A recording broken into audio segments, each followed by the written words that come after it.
Commencer avec les avants. Donc, le rôle des avants, ça va être la conquête, le défi physique, un travail de ça, d'accord? Gagner les ballons, les récupérer, etc.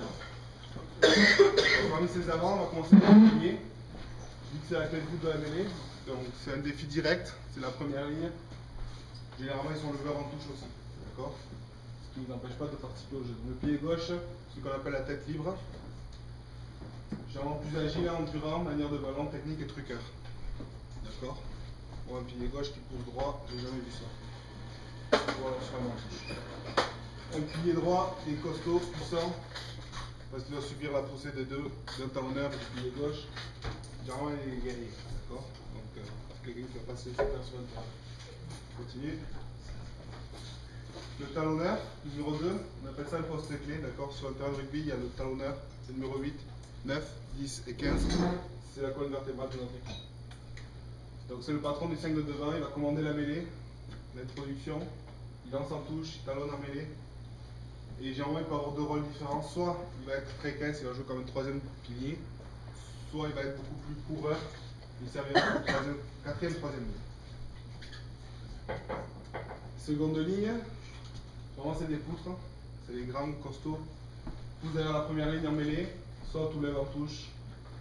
Généralement, leur rôle, c'est vraiment le nettoyage, le déblayage, et découper un peu tout ce qui se passe au milieu d'un rack. Les troisièmes lignes, les marathoniens. Généralement, c'est ceux qui parcourent le plus de distance sur le terrain de rugby. Le 6, j'ai une approche un peu anglo-saxonne sur ce poste-là. Généralement, mon 6 et mon 7 ils vont changer de côté en fonction de là où on est placé sur le terrain. Donc mon 6, c'est le troisième ligne côté fermé. Donc lui, ça va être un gros plaqueur et il va s'occuper de tout ce qui se passe autour du reg. D'accord? Le 7, lui par contre, c'est le troisième ligne côté ouvert.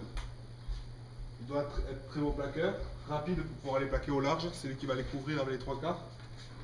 J'ai écrit que le 10 c'est son plaqueur favori parce que pour moi là, c'est son rôle premier là, c'est de désigner le 10. Il doit avoir un but, il faut qu'il chope un moment ou un autre sur le terrain. D'accord? Ça c'est ça. Ensuite, un 8, un autre poste clé, il assure la sortie du ballon mêlé, capable de le relever, de faire avancer son équipe, même quand sa mêlée est en train de reculer. Assure aussi le second rideau, ou un troisième rideau, le coup de pied. Donc généralement c'est un joueur intelligent, plaqueur, qui a une bonne vision du jeu. D'accord? Et il faut qu'il soit puissant pour pouvoir relever un ballon. On passe au gazelle, les trois quarts. Donc ils utilisent les ballons gagnés par les avants. Donc c'est les amateurs de grands espaces. Généralement on dit que les trois quarts, que le match de rugby se gagne devant et que c'est derrière qu'on décide des quarts de score. D'accord? C'est un adage qui vient de très loin. Mais c'est souvent comme ça que ça se passe. On passe par le 9, donc c'est le patron des avants. D'accord? Il décide l'alternance entre les avants et le jeu des trois quarts. Il introduit le ballon mêlé.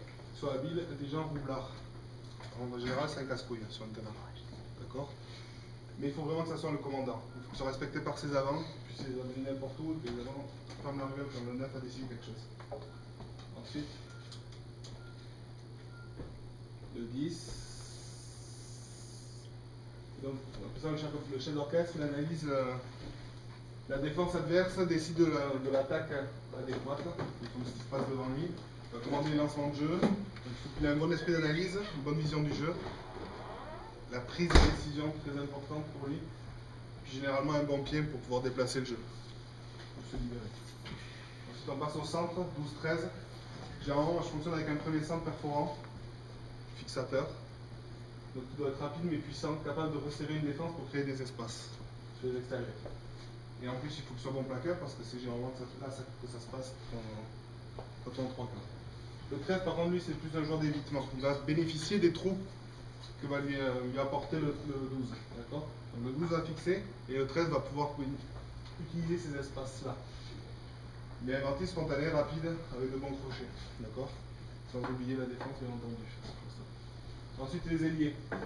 Donc, c'est les joueurs qui sont placés en bout de ligne. En passant, si jamais il y a des questions sur quoi que ce soit, là, n'hésitez pas à m'interrompre, à me poser des questions. Je ne sais pas faire un monologue, si vous comprenez quelque chose. Donc, ils sont placés en bout de ligne, ils sont finisseurs rapides. Défensivement responsables des joueurs en bout de ligne. Ça, c'est hyper important. Ils sont toujours responsables du dernier homme sur le terrain. dans la largeur.